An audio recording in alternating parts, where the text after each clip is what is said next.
Hello and welcome to the week 3 review of the JMD and JTT leagues. Apologies for the slight delay in getting this out this week. It's Thursday morning. I'm recording Thursday morning. I usually try and do these Tuesday nights so that we can get it earlier in the week. But it's annoying when work gets in the way of the things that you enjoy and actually want to do. So we'll jump straight in. What a good week it was in the NFL for those of us who don't own CD Lamb like I do. So that was a little bit frustrating, but yeah, we'll jump straight in. We're going to go as per usual, go through the dynasty leagues, then go through the redrafts. I'll touch on both cups if I've got time, and then yeah, we'll look ahead to week 4. So let's kick off in the dynasty first division. Brady. We've got 2 teams at 3-0. H, our very own JMD's H. Who missed the pod this week because he's under the weather. I hope you're feeling better, mate.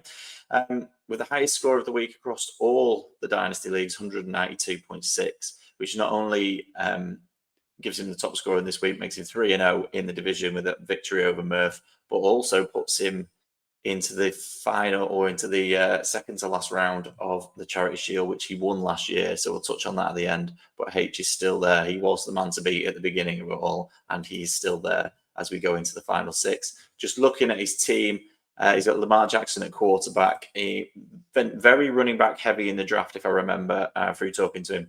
Barkley and Gibbs. Obviously, Barkley not having a big week, but Gibbs having a good Monday night.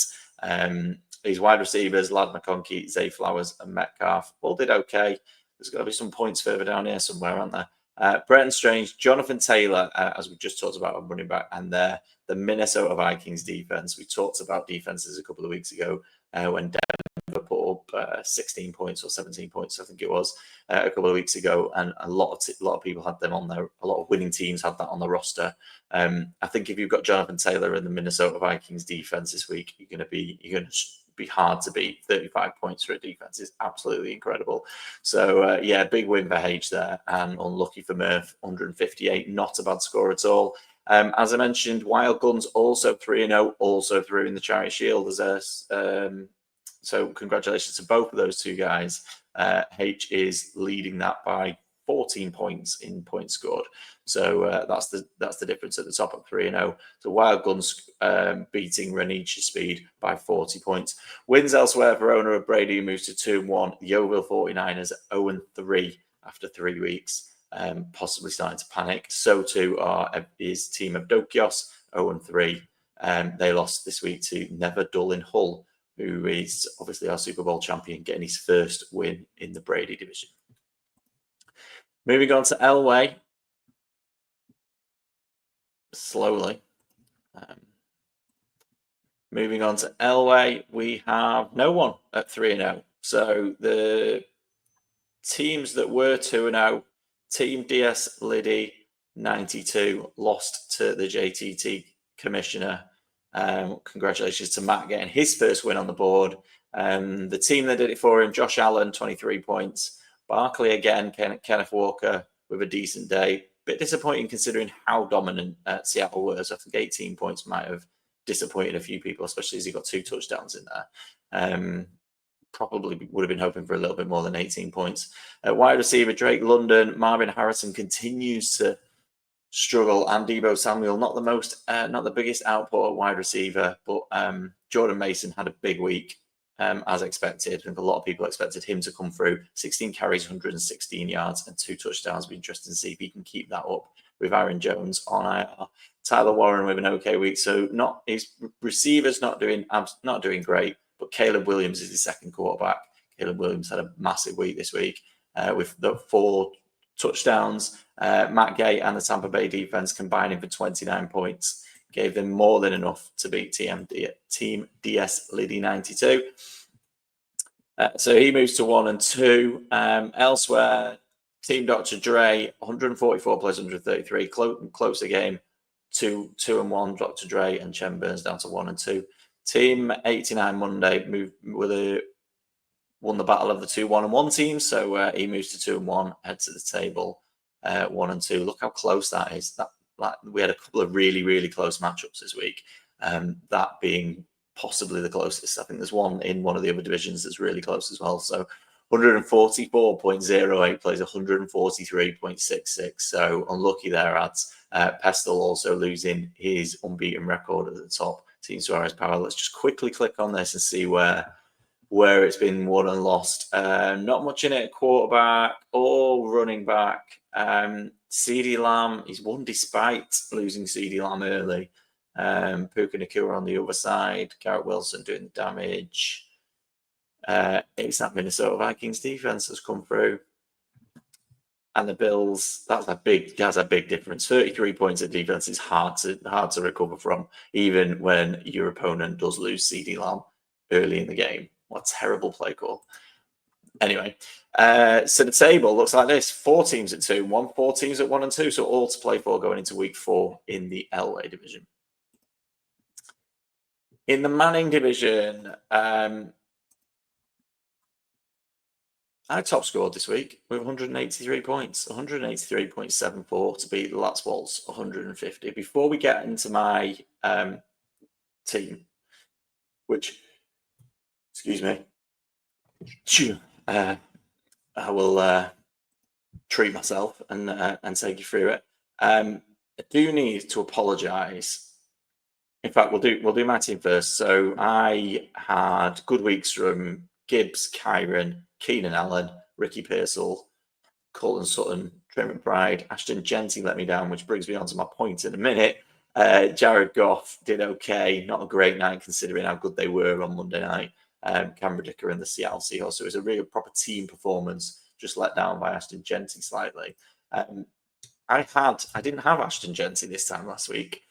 I did a trade with Matty Leo where I sent Jonathan Taylor. So I put Jonathan Taylor on the board after a good week, 0-2, looking to mix it up a little bit. Matty's offered me a straight swap for Ashton Genty. For the future of my franchise, I've decided to take that offer. It hasn't affected me. Obviously, I would have been over 200 points this week. So other than having a massive week, it hasn't affected me. I've got a win. It has affected Grid Irony. So I apologise to Grid Irony, because if you take Taylor out of Matty Leo's team and put Ashton Genty back in, he moves to 0-3. Grid Irony moves to 3-0. So maybe for the good of the league, it was a good trade. But we have in the Manning division, we also have no teams at 3-0. So that big win for me moves me to 1-2. Matty Leo with Jonathan Taylor moves to 1-2. Further down, there was 2 1-1 teams. PM Big Man won that one by just over 30 points. And then a disappointment after a great start for our Super Bowl champion, Mungry Pablo. Disappointing to not get to 100 points. Scuba Lee moves to 2-1 in that one. So we have 4 teams at 2-1, and then I lead the teams at 1-2 in the chase. So 4-4 as they was in the Elway division.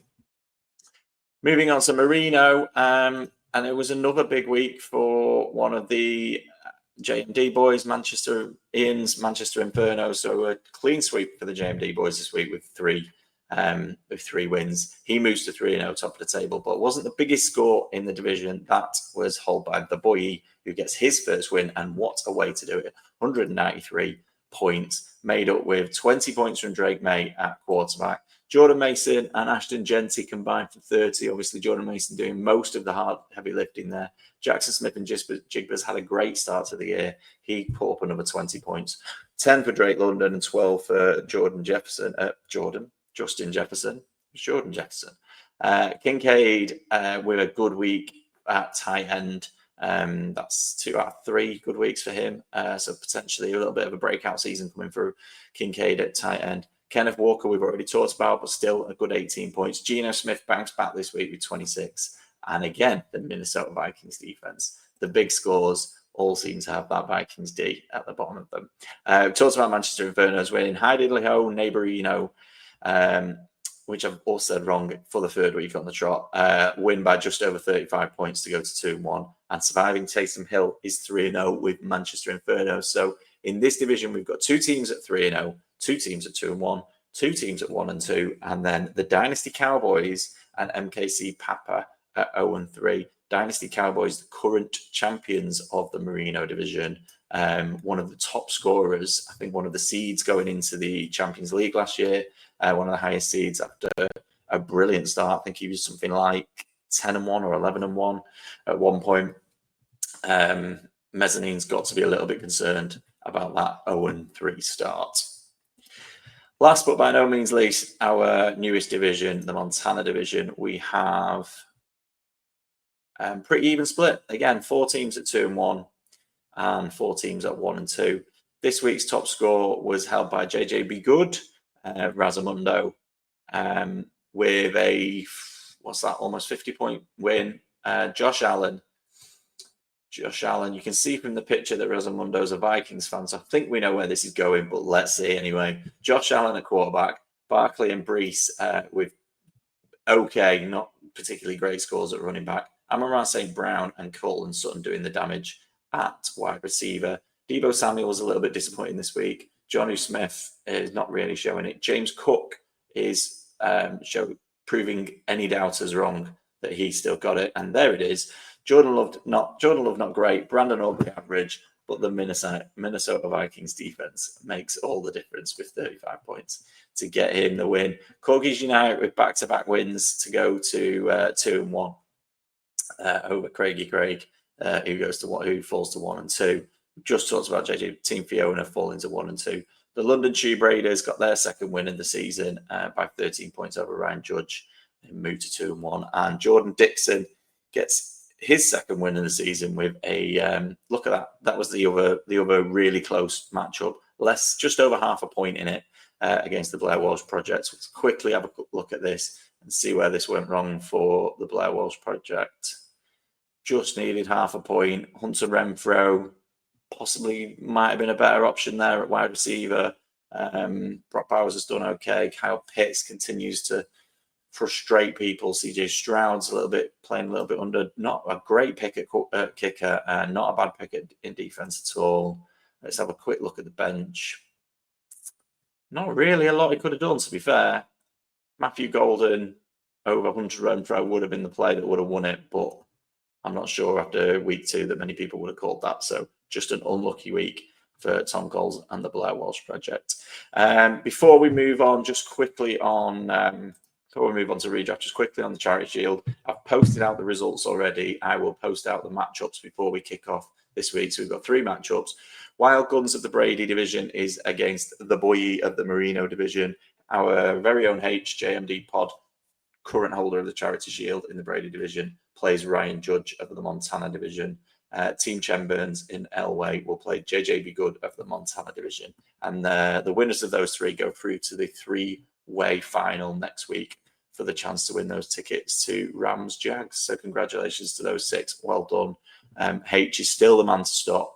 So on to the final 6 to see if somebody can stop him. In redraft, let's start with Division A.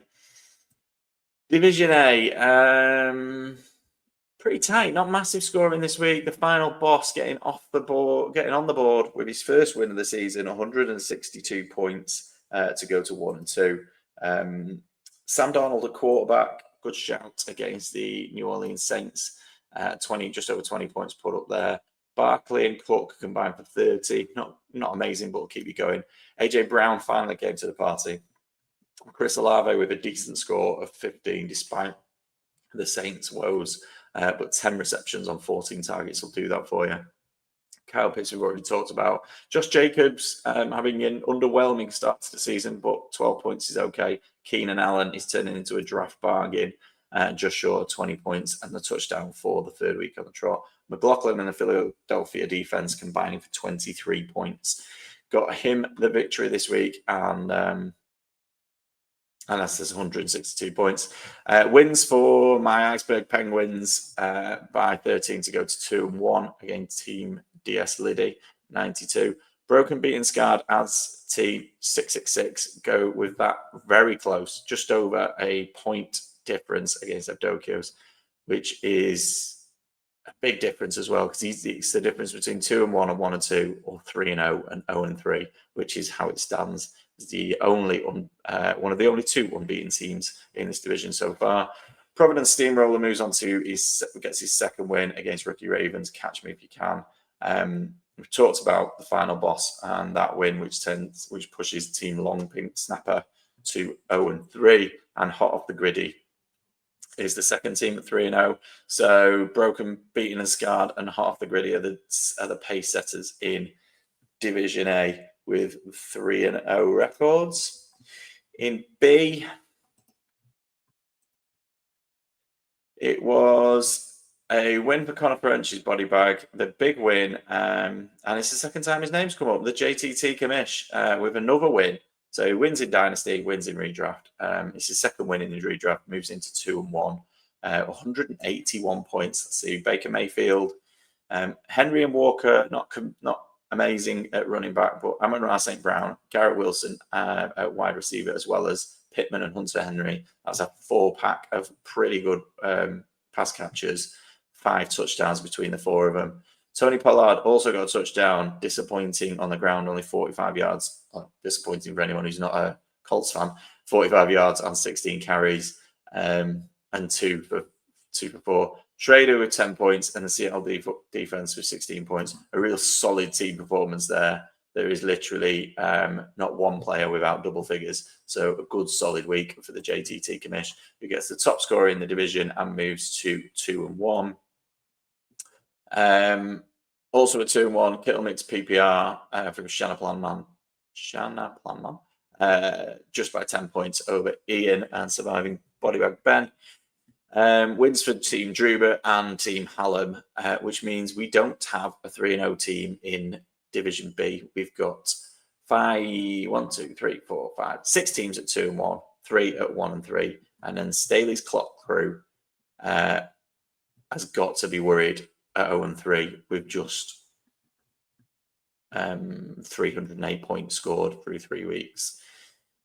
That is a little bit of an issue for Spalding 91. He needs to look at that and start doing some trades by the looks of it.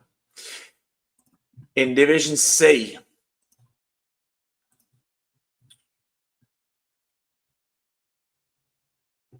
not mega scoring, but the biggest score of the week was MKC Papak with 163 to move to 3-0 against Stop the Boats, who stumbles to 2-1. So the 2 unbeaten sides meeting, and MKC Papak getting the best of it. Josh Allen at quarterback, not massive weeks from a running back point of view. So we saw the Gibbs score earlier, but other than that, it's been tough. Judkins had a decent week, though, 94 yards on 18 carries. He looks good. And a 1 bright sparks for the Browns. So thankfully for them, they've finally got him in the lineup. Amon-Ra St. Brown, Devontae Adams, and Michael Pittman all put up decent scores at a wide receiver, or I would say above average good scores. Laporta, a little bit disappointing, again, considering what a night they had. Rashid Shaheed, not massive. Groupie, not massive. But the Minnesota Vikings defense, enough said. Wins also for Canal Wolves, their first win of the season to go to 1-2, winning the Battle of the Unbeaten Teams. Grovesy 92 on 87 points this week.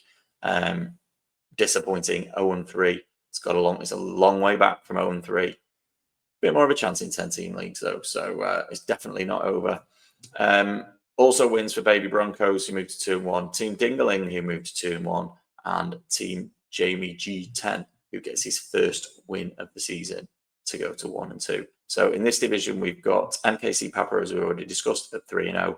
And then we've got 4 teams at 2-1, 4 teams at 1-2, and then Grovesy 92 struggling at the bottom on 0-3. Division D. This is the problem doing it later in the week. I've got to go back a week on all of these divisions. That'll teach me. Right. In Division D, it was a clean sweep for the teams on the left-hand side. The top scorer being Jack Donnelly, who moves to 3-0 with a 159-111 win over Team Big Bods. His team set up like this: Dak Prescott, a quarterback, Achan and Mason is about as good a two running back punches you can get, almost 40 points from them two this week. In Jigba, Egbuka, and Amon-Ra St. Brown are the wide receivers. Again, all pretty good scores. No absolutely massive scores at wide receiver this week. John Johnson continues to see the ball on a regular basis, and therefore is going to continue to be a pretty relevant tight end. Pickens was the other wide receiver he's got. So a 4-pack of decent wide receivers there. Tyler Loop in Kansas City kept the scores rolling, despite coming up against a 20-point Pittsburgh defense. There's some disappointing scores on the other side there. Kamara and Neighbors mainly. Brian Thomas again, still waiting to find the magic in 2025. Good scores also for Scottish Patriot, who gets his first win and moves to 1 and 2. And then there was second wins for Jimmy Nugent, only 102 points, but that's all it took against SGAFF 84. They won't be saying that again. So yeah, a big win for Jimmy Nugent. If you're going to have a below average week, those are the matchups that you want to have. That could be an important win by the end of it. Also wins for Adokius to move to 2 and 1 and Field of Dreams to move to 2 and 1.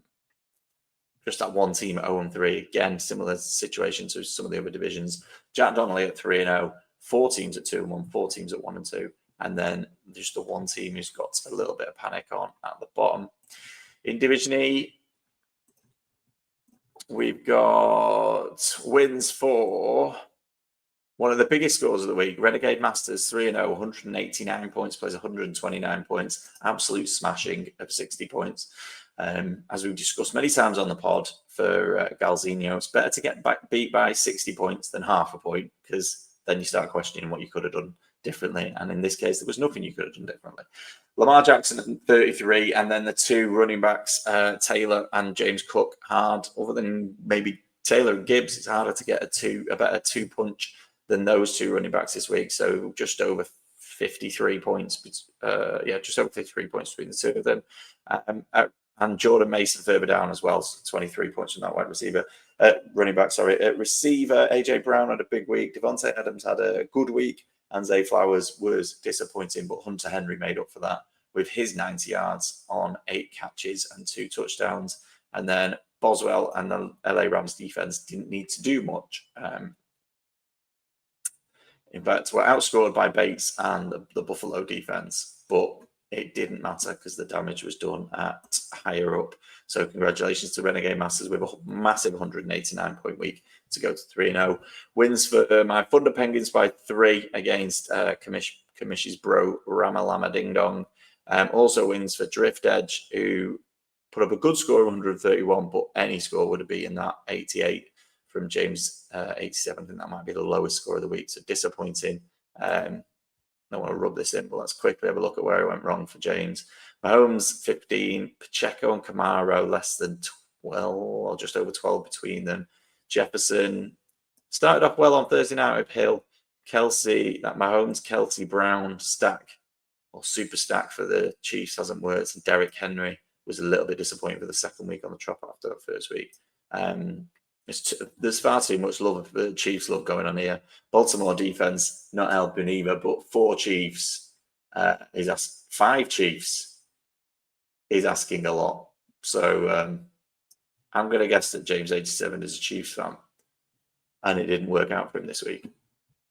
Where was it up to? Wins for me, wins for Drift Edge, win for Random Task, who also moves to 3 and 0. So we've got 2 teams in this division on 3 and 0. And win for Finding Nico.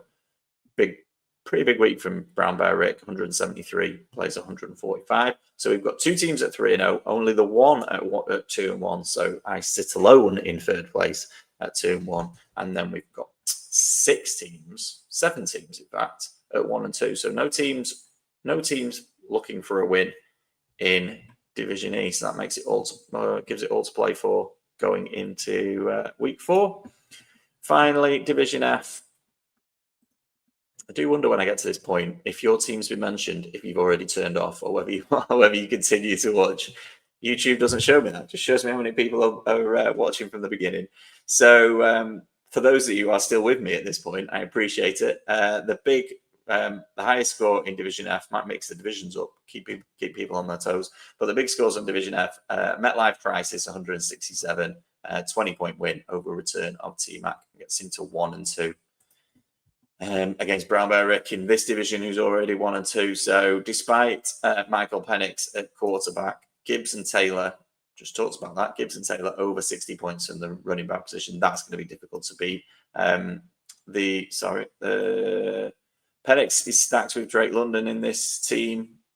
That didn't work this week. Zay Flowers had a disappointing week, but Ricky Pearsall and Igbuka, the rookie and sophomore, came up with a big week. Warren, a bit disappointing this week, having had 2 good weeks.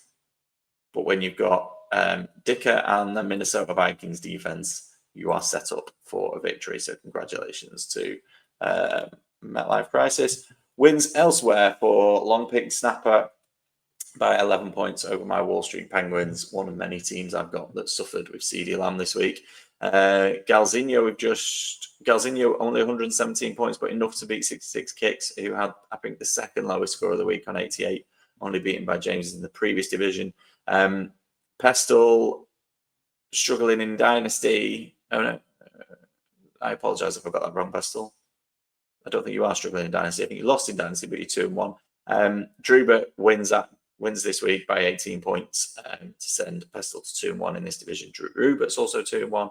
MetLife Crisis with the first win of their season, as we've already talked about, and then another close victory, just under a point for Steph the goalies. Let's book him bake. 120 plays 119. Team Bear Down LCFC. So they moved to 2-1. They were both 1-1 before that. Let's have a quick look just to finish it off. See where Bear Down LCFC could have won it. Let's just skip straight to the bench. Zaka 6, Gamewell 9, Jordan Love 14.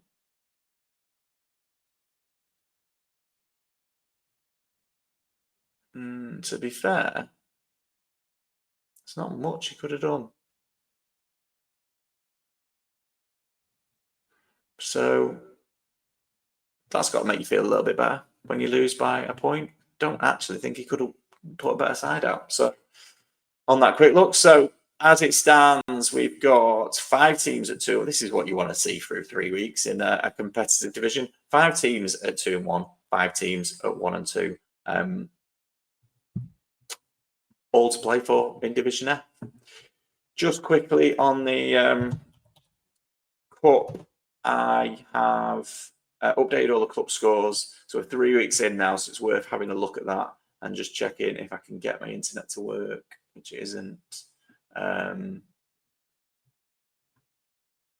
I will. Let's remove that.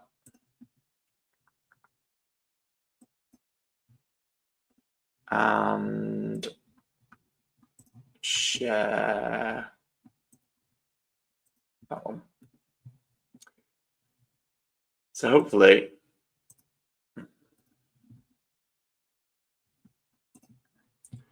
everyone can see that now. So I'm not going to go through these in any great detail because there's 10 divisions, but congratulations to Dingling 75 in Group A, who's 3-0.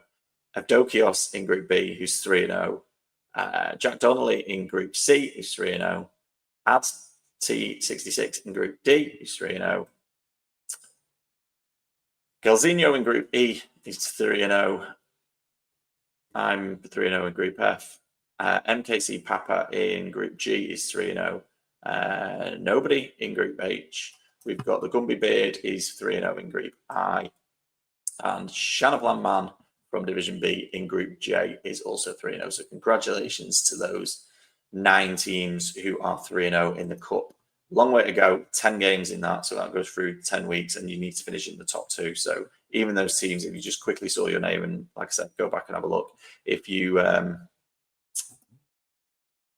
0-3, there's a long way to go. 7 weeks and you only need to get into the top 2. So enjoy week 4, everyone.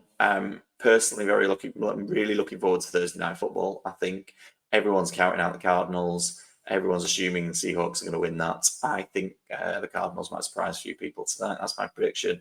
I think it'll at least be close and could be a good game. And the Cardinals, I fancy the Cardinals to nick it. So that's my prediction. We've also got the first of our UK-based international games in Ireland on Sunday. So a full day of football on Sunday, and 4 straight weeks, I think, now of international games. So football from 2:30 in the afternoon right the way through to the middle of the night on Sunday, and then we've got 2 Monday night games. So there's a lot to watch, a lot to enjoy. There's a lot of injuries in your fantasy teams. Check the waivers, check trades, and I will see you all again for a wrap up next week.